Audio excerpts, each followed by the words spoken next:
शं वरुणः शन्नो भवत्वर्यमा शन्न इन्द्रो बृहस्पतिः शन्नो विष्णुरुक्रमः ॐ शान्ति शान्ति शान्तिः।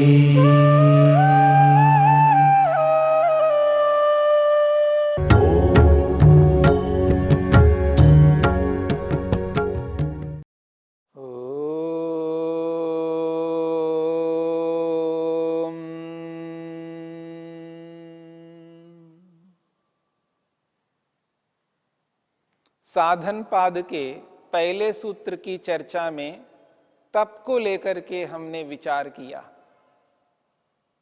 तपो द्वंद्व सहनम, द्वंद्वों को सहन करने का नाम तप है। और ये जो तप है, ये तप इतना आवश्यक है, इतना अनिवार्य है, इसके बिना अशुद्धि दूर नहीं हो सकती। अनादि काल से चले आ रहे ये जो कर्म है, धर्म रूपी कर्म, अनादि काल से चले आ रहे ये जो क्लेश है, अविद्या, अस्मिता, राग, द्वेष और अभिनिवेश, और इन कर्मों, इन क्लेशों के कारण से जो मन पर एक छाप पड़ती है वासना के रूप में, जिनको संस्कार कहते हैं, ये संस्कार ही अशुद्धि है, ये क्लेश ही अशुद्धि है, ये धर्म रूपी कर्म ही अशुद्धि है। इस अशुद्धि रूपी क्लेशों, कर्मों और वासनाओं को बिना तप के दूर नहीं किया जा सकता। और जब व्यक्ति तप करे तो उस तप को इस तरह नहीं करना, अति नहीं करना, क्योंकि अति सर्वत्र वर्जयेत। जहां पर भी आवश्यकता से अधिक किया जाता है, जबरन किया जाता है, जहां जबरदस्ती से अति करने लगता है व्यक्ति, तो वहां हानि होती है। उस हानि को रोकने के लिए महर्षि वेदव्यास ने चित्त प्रसादनम अबाधमानम अनेन आसेव्यमिति मन्यते, वो मानते हैं, वो ऐसा कहते हैं कि मन को प्रसन्न रखते हुए तप करो और शरीर में किसी भी प्रकार की कोई व्याधि ना आए, इसका ध्यान रखते हुए तप करो। तप को करते हुए इन दो बातों को यदि व्यक्ति ध्यान रखता है, इन दो सावधानियों को सामने रखते हुए जब तप करता जाता है, वही तप आगे चल करके योग को सिद्ध करने वाला बनता है। सावधानियों और तप को यदि समन्वय व्यक्ति करता है तो निश्चित बात है उसका तप संपन्न होता है। अन्यथा यदि व्यक्ति सावधानियों को मुख्य बना दे और तप को गौण कर दे तो वो कभी भी तप नहीं कर पाएगा। और संसार में अक्सर यही होता है, यहीं पर आकर के व्यक्ति गड़बड़ाता है। जब व्यक्ति सावधानियों को मुख्य बना लेता है तो उसका तप गौण हो जाता है। वो सावधानी को सामने रखता है, मन खिन्न होने लग रहा है तो वो तप नहीं करता, उसमें प्रवेश ही नहीं करता है। शरीर को थोड़ी बहुत भी पीड़ा होने लगती है और कष्ट होने लगता है तो वो तप की ओर अग्रसर ही नहीं होता है, तप को त्याग कर देता है।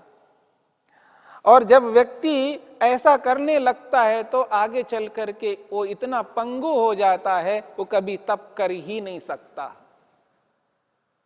एक उदाहरण मैं आपके सामने रखता हूं।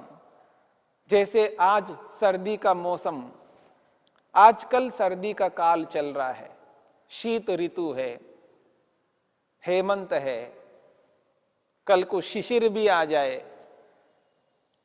तो जब हेमंत और शिशिर, इन दो ऋतुओं में जो सर्दी पड़ती है, विशेष रूप से पड़ती है, सर्दी के साधन भी है हमारे पास में। आजकल इतने साधन हैं, व्यक्ति को ऐसा लगेगा ही नहीं कि मैं शीत ऋतु में, हेमंत शिशिर ऋतु में विद्यमान हूं। उसको ऐसा लगता है कि अभी वसंत और ग्रीष्म ऋतु है। यानी हेमंत शिशिर, इन दोनों ऋतुओं को वो वसंत और ग्रीष्म के रूप में बदल रहा है। इतने साधन व्यक्ति के पास में हैं। और ऐसे साधनों को अपनाना कोई गलत नहीं है, पर उन साधनों के गुलाम बने रहना गलत है। मेरी बात को समझने का प्रयत्न करना। सर्दी से बचना गलत नहीं है, लेकिन सर्दी को कुछ भी ना स्वीकार करना यह बहुत गलत होगा। यानी सर्दी लग रही है तो आपने बनियान पहन लिया, इनर पहन लिया, उसके ऊपर स्वेटर पहन लिया, उसके ऊपर शाल ओढ़ लिया, उसके ऊपर कंबल ओढ़ लिया, उसके ऊपर रजाई ओढ़ करके आप बैठे हो। ओढ़ सकते हैं, इन सब साधनों का प्रयोग कर सकते हैं। आपको कुछ महसूस ही नहीं हो रहा है, सर्दी का एहसास ही नहीं हो रहा है, आप इन चीजों से बाहर निकल करके रह ही नहीं पा रहे हैं, क्योंकि आपके पास साधन होने चाहिए, प्रयोग करना चाहिए। लेकिन इसका यह अर्थ नहीं है कि कुछ भी सर्दी को हम सहन ना करें। अगर ऐसा नहीं करेंगे, शरीर में वो सामर्थ्य कभी नहीं रहेगा, शरीर पंगु हो जाएगा, रोग प्रतिरोधक क्षमता घट जाएगी और शरीर जर्जर हो जाएगा, शरीर में वो सामर्थ्य नहीं रहेगा।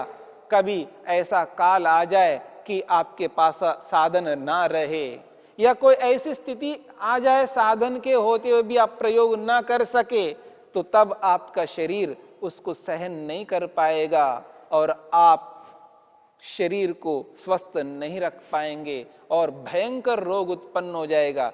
एकदम शरीर असामर्थ्यवान बन जाएगा।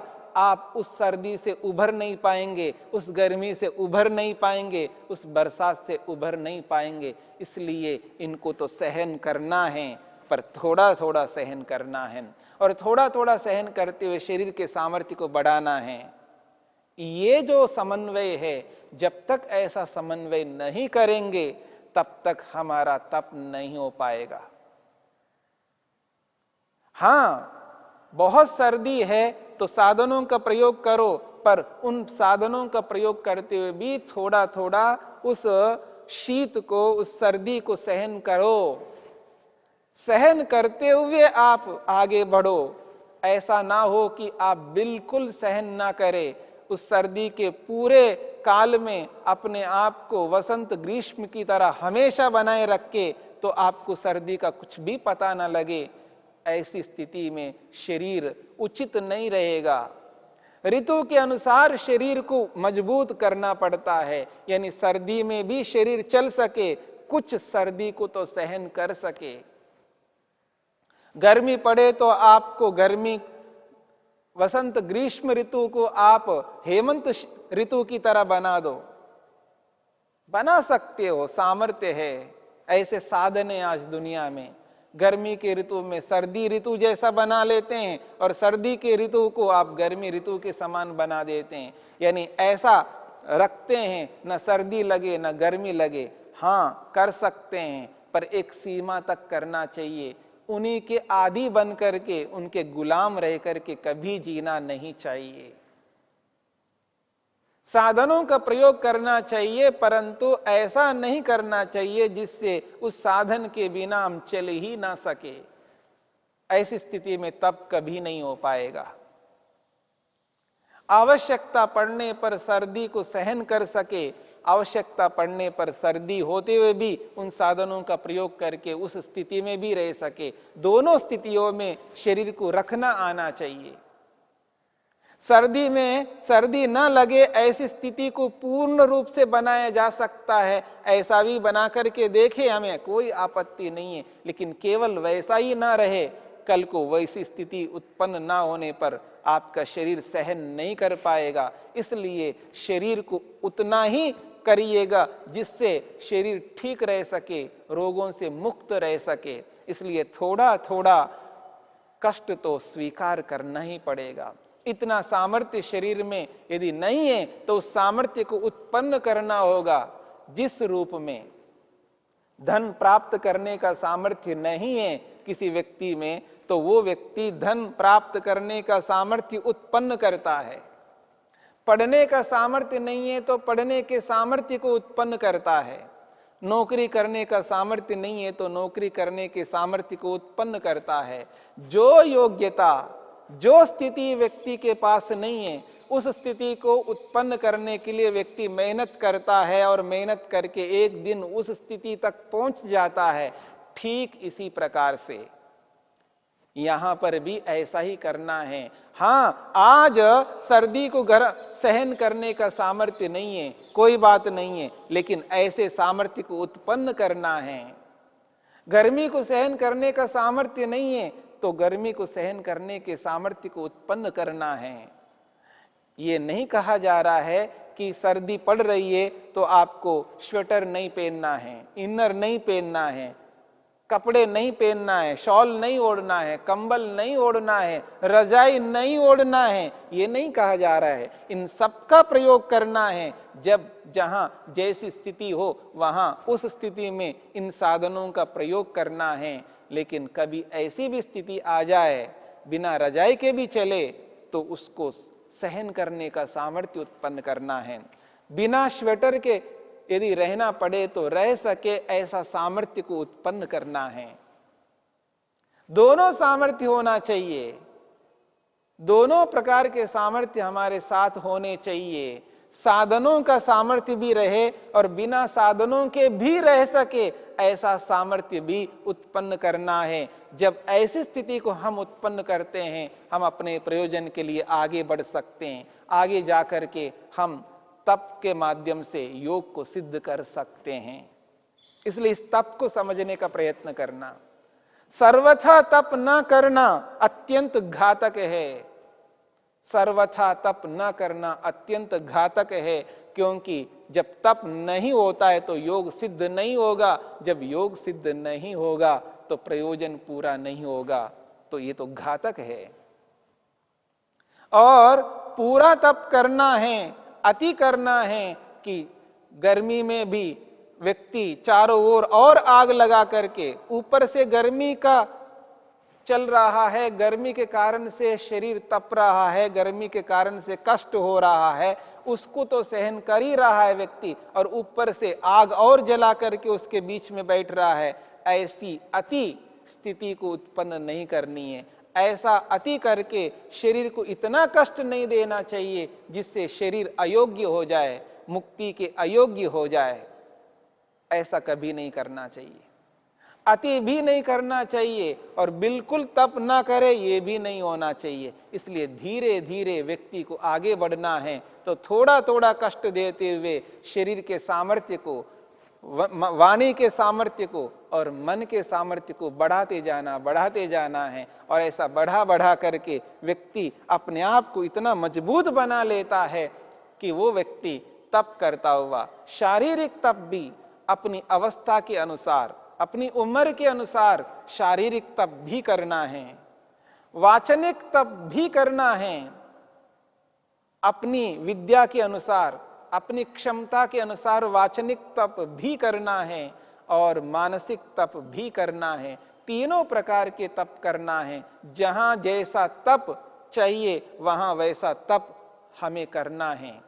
जहां शारीरिक रूप से तप करने की आवश्यकता है तो वहां शारीरिक रूप से तप करेंगे। जहां वाचनिक रूप से तप करने की आवश्यकता है वहां वाचनिक रूप से तप करेंगे। जहां मानसिक रूप से तप करने की आवश्यकता है वहां मानसिक रूप से तप करेंगे।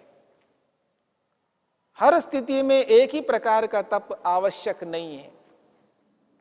जहां मानसिक रूप से तप करने की आवश्यकता हो, मानसिक रूप से तो तप नहीं किया जा रहा है और शारीरिक रूप से तप किया जा रहा है, और शारीरिक तप करके हम उस मानसिक रूप से तप करने के फलों को प्राप्त करना चाहते हैं तो ऐसा नहीं हो पाएगा।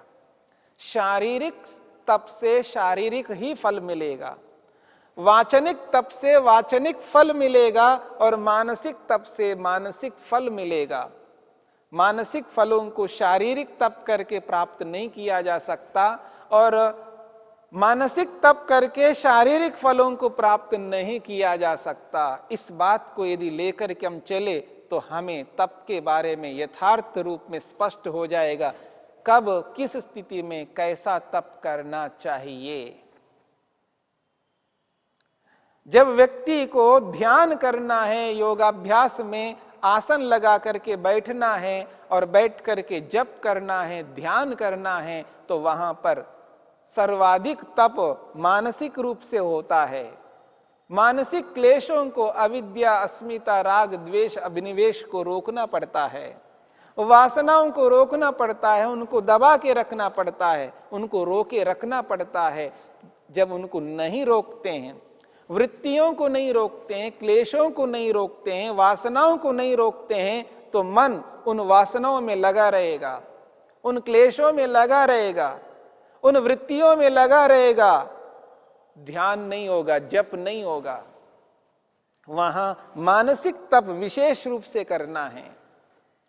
इसका यह अर्थ नहीं है कि वहां वाचनिक तप, शारीरिक तप नहीं करना है। वहां शारीरिक वाचनिक तप भी होगा, लेकिन विशेष तप मानसिक रूप से होगा। शारीरिक रूप से तो इतना तप होगा, बैठे रहना है, शरीर से बैठे रहना है, स्थिर बैठे रहना है, बिना हिले डुले बैठे रहना, ये शारीरिक तप है।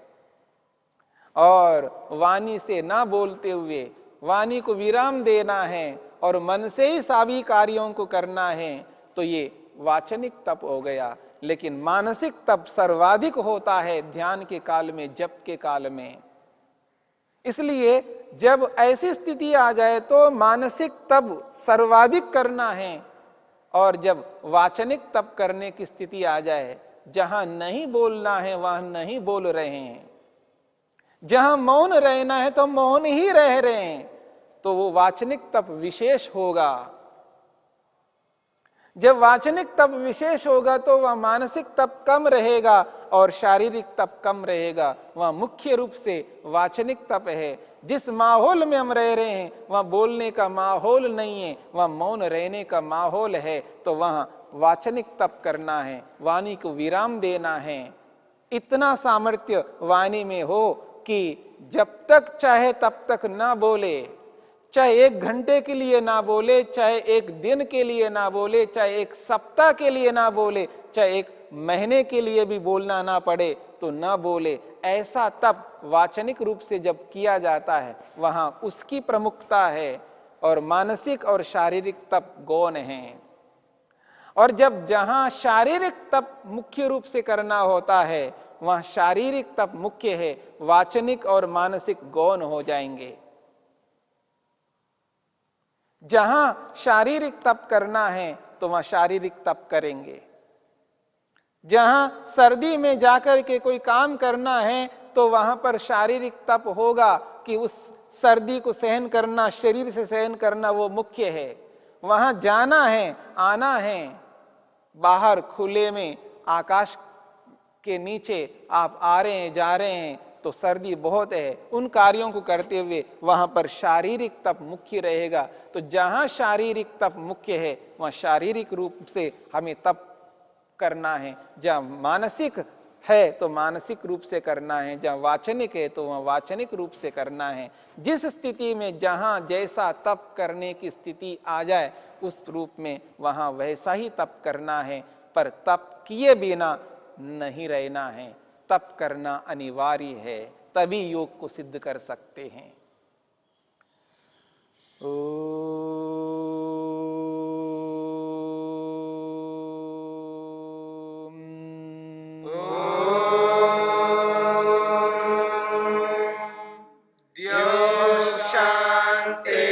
शांतिरंतरिक्षं शांति पृथिवी